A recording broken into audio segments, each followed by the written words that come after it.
Good morning students. हम पढ़ रहे हैं कक्षा 11 की पाठ्य पुस्तक आरोह। आरोह में हम पढ़ रहे हैं पाठ संख्या 2 मीरा। मीरा का जो जीवन परिचय वो हम पढ़ चुके हैं कि कहाँ उनका जन्म हुआ, कहाँ उनका ससुराल था, किसकी इन्होंने भक्ति की थी और श्री कृष्ण को इन्होंने किस रूप में स्वीकारा था और उनकी कौन कौन सी रचनाएं थी और कहाँ अंत में जाकर के ये जो मूर्ति थी श्री कृष्ण की, श्री कृष्ण का ही रूप था, उसमें समाहित हो गई। अब उनके द्वारा दिए गए जो पद हैं उनके बारे में हम पढ़ेंगे। तो यहाँ मीरा जो है, मेरो तो गिरधर गोपाल दूसरो न कोई। अब मीरा क्या कह रही है? मेरो तो यानी मेरा तो सिर्फ गिरधर गोपाल। गिरधर गोपाल क्यों कहते हैं भाई इनको? क्योंकि इन्होंने क्या किया था? गिरी को धारण किया था। गिरी का अर्थ क्या है? पर्वत। तो इन्होंने पर्वत को धारण किया था, इसलिए इन्होंने गोपाल को, श्री कृष्ण को क्या कहा है कि मेरा तो सिर्फ गिरधर गोपाल ही है, पर्वत को धारण करने वाले गोपाल ही हैं, श्री कृष्ण ही मेरे हैं, इनके अलावा दूसरों ने कोई, दूसरा कोई भी मेरा कुछ भी नहीं है। यानी अपना सब कुछ जो है वो सिर्फ श्री कृष्ण को मानती है। जाके सिर मोर मुकुट मेरो पति सोई। जाके यानी जिनके सिर पर क्या है? मोर का मुकुट है। आपने देखा है कृष्ण जी क्या करते हैं? मोर पंख लगाते हैं।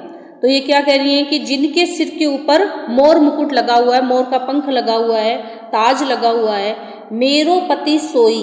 तो ये श्री कृष्ण को किस रूप में स्वीकार कर रही हैं? पति के रूप में। मेरो पति सोई, वही मेरे पति हैं, स्वामी हैं।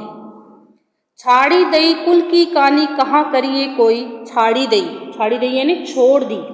कुल की कानी, कानी यानी मर्यादा, कुल यानी वंश की, यानी मैंने अपने कुल की मर्यादा को भी छोड़ दिया है।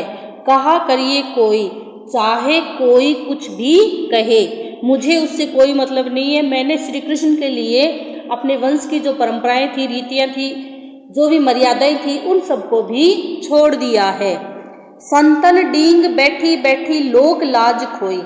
संतन यानी संत लोगों के साथ सत्संग में बैठ करके, यानी सत्संग में उनके साथ बैठती हैं और उनके साथ बैठ करके लोक लाज खोई। मैंने जितनी भी लोक मर्यादाएं थी समाज के द्वारा, इस संसार के द्वारा स्त्रियों के लिए जो मर्यादाएं बनाई हुई थी कि वे पुरुषों के बीच में नहीं बैठे, घूंघट प्रथा का पालन करें या सार्वजनिक रूप से बाहर नहीं निकले, नहीं जाएं, तो ये जितनी भी मर्यादाएं थी इन सबको, लोक लाज को उन्होंने छोड़ दिया है, खो दिया है।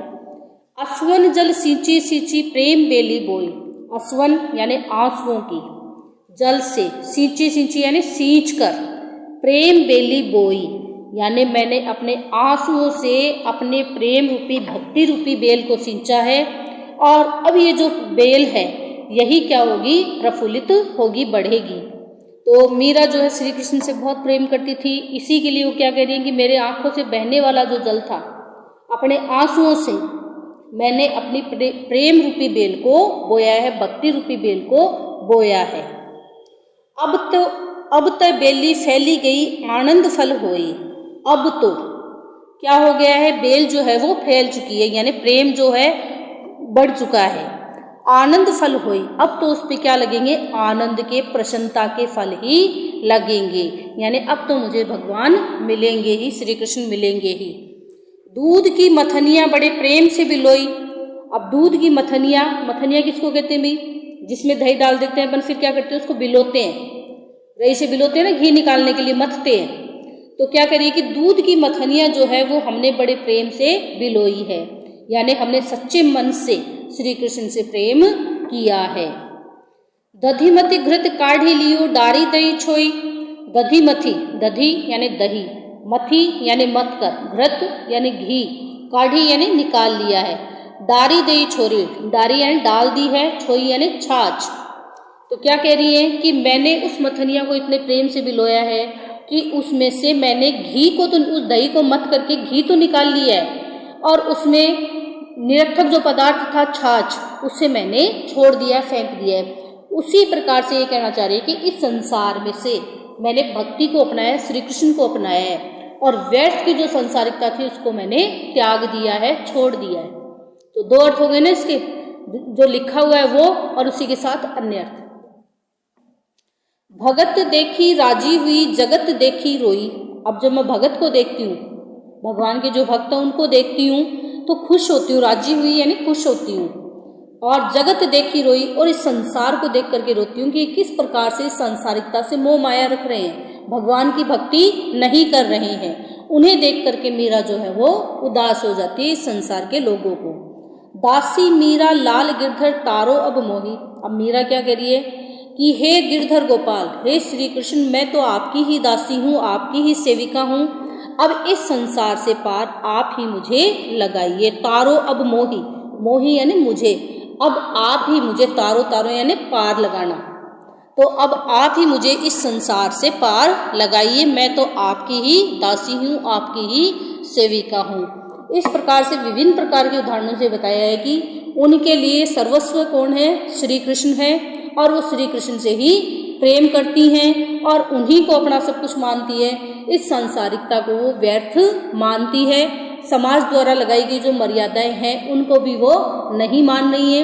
उनके लिए तो श्री कृष्ण ही सब कुछ है और वो उन्हें अपने पति रूप में स्वीकार करती हैं। तो ये है आपका मीरा का फर्स्ट पद।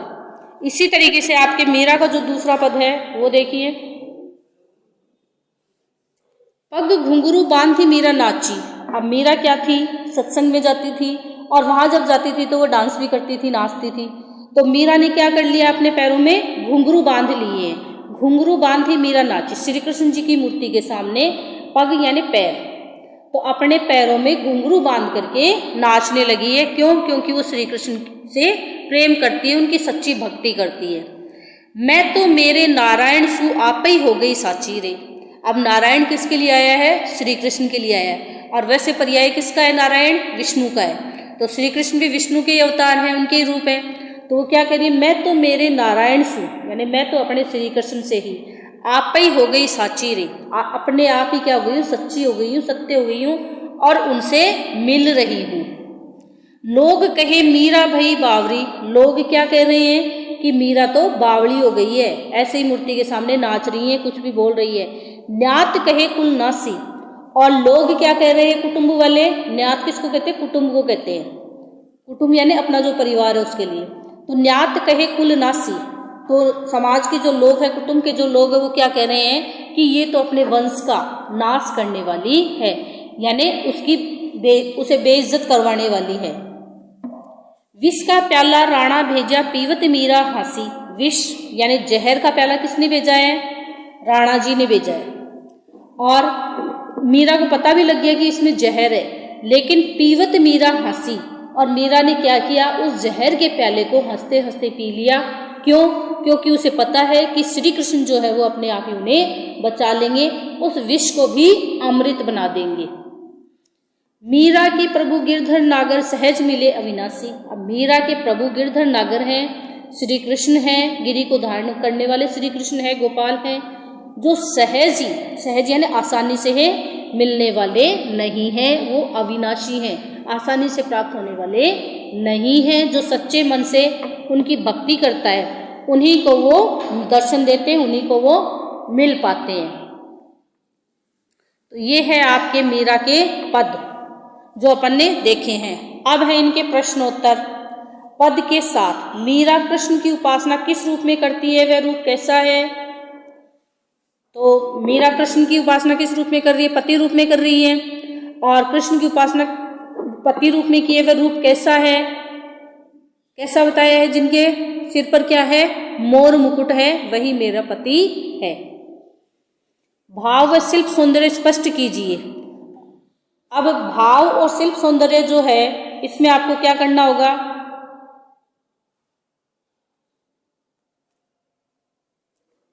भाव सौंदर्य का मतलब तो होता है उन लाइनों का अर्थ लिखना, और शिल्प सौंदर्य का अर्थ होता है कि उसमें जो भी अलंकार आए हैं, छंद आए हैं, काव्य गुण आए हैं, जो जैसे अपने हिंदी की गद्य भाग की व्याकरण है ना, उसी तरीके से पद्य भाग की व्याकरण भी होती है। जैसे अलंकार वगैरह है तो वो पद्य भाग की व्याकरण है, तो वो उसमें बतानी होती है कि इसका शिल्प सौंदर्य ये है। साथ ही उसकी जो भाषा है वो भी इसमें बतानी होती है।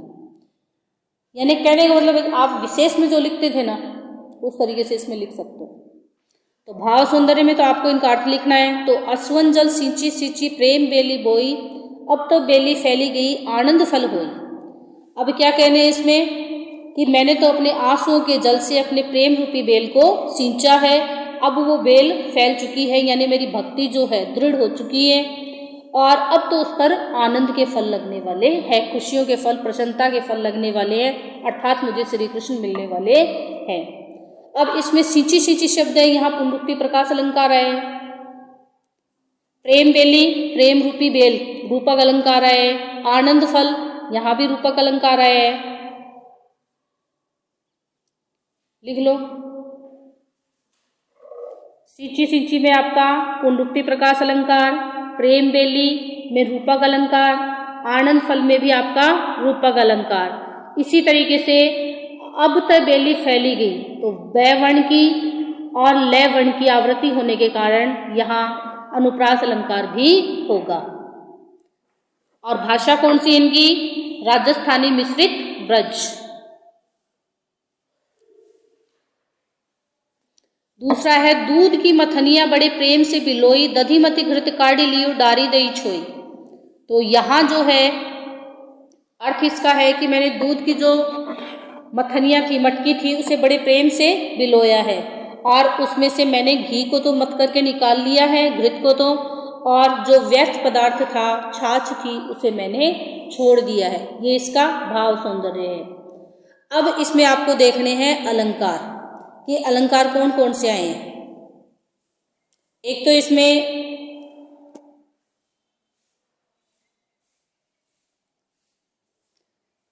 उपमा अलंकार आ रहा है, प्रेम से,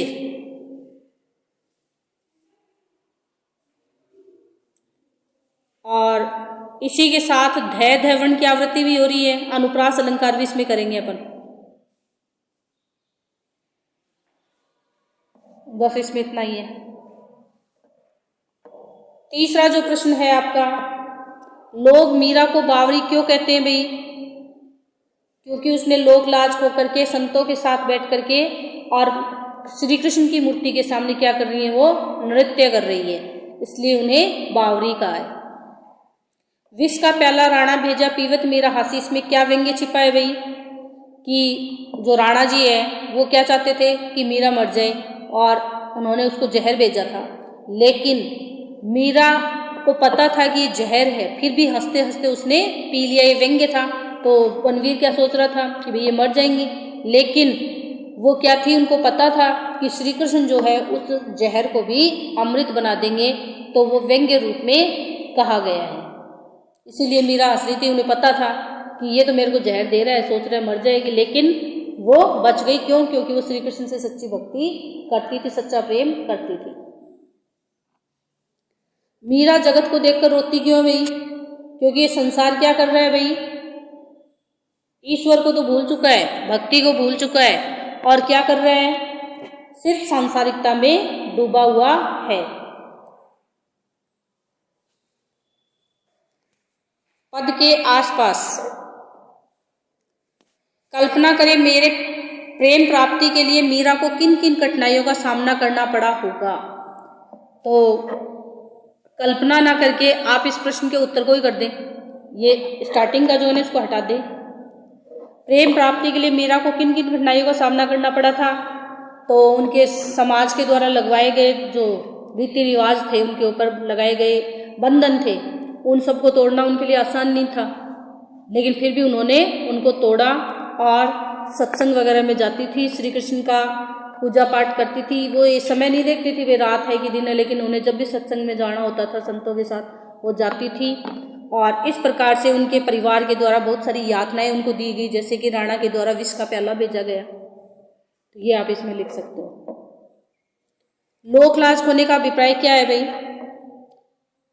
क्या माना जाता है हमारे समाज में कि स्त्रियां घर से बाहर नहीं जाएं, पर्दा प्रथा रखें, पर्दा रखें यानी घूंघट रखें, और क्या करें, पुरुषों के साथ उठे बैठे नहीं। लेकिन मीरा ने इन सारी चीज़ों को त्यागा था कृष्ण भक्ति के लिए। मीरा ने सहज मिले अविनाशी क्यों कहा है भाई? कि सच्चे मन से जो उन्हें पाना चाहता है उन्हीं को वो मिलते हैं, ऐसे वो मिलने वाले नहीं हैं। मेरे जो श्री कृष्ण है, सच्ची भक्ति जब कोई करेगा तभी ये किसी को मिलेंगे, ये नहीं है कि आसानी से ही किसी को मिल जाए। लोग कहे मीरा भई बावरी, न्यात कहे कुलनासी। मीरा के बारे में लोग यानी समाज और न्यात यानी कुटुंब की ऐसी धारणाएं क्यों है भाई? क्योंकि कई बार अपन देखते हैं ना, कोई लेडीज है जैसे बाहर घूम रही है तो क्या कहते हैं, रात को निकल रही है, तो ये तो दिन में भी निकल रही है, तो दोपहर में निकल रही है, इसको पता ही नहीं है क्या कर रही है क्या नहीं कर रही है, क्योंकि उसे संसार से कोई मतलब ही नहीं है, वो तो भगवान की भक्ति में लगी हुई है। तो उसको क्या कहा जाता है, लोग क्या कहते हैं कि ये तो कुल का नाश करने वाली है, तो बावली हो गई है। तो उसी के समान यहाँ मीरा को भी बताया गया है कि ऐसी धारणा है कि जो समाज के रीति रिवाजों को नहीं मानता है, उनके अनुसार नहीं चलता है, उसे लोग या तो पागल कहते हैं या क्या कहते हैं कि वो तो हमारे वंश का नाश करने वाली है, यानी हमारे ऊपर कलंक लगाने वाली है। तो ये है आपके प्रश्न जो आपको करने हैं। सभी प्रश्नों के उत्तर अपनी नोटबुक में कर लेना।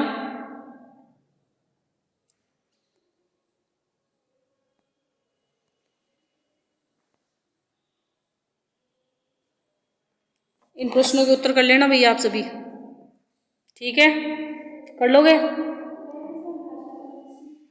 भाषा राजस्थानी मिश्रित ब्रज स्टार्टिंग में आया है ना आपके परिचय में, दी हुई ये लाइनें, तो आप इनको कर लेना। अगला जो चैप्टर है वो अगले वीडियो में पढ़ेंगे। तब तक के लिए धन्यवाद।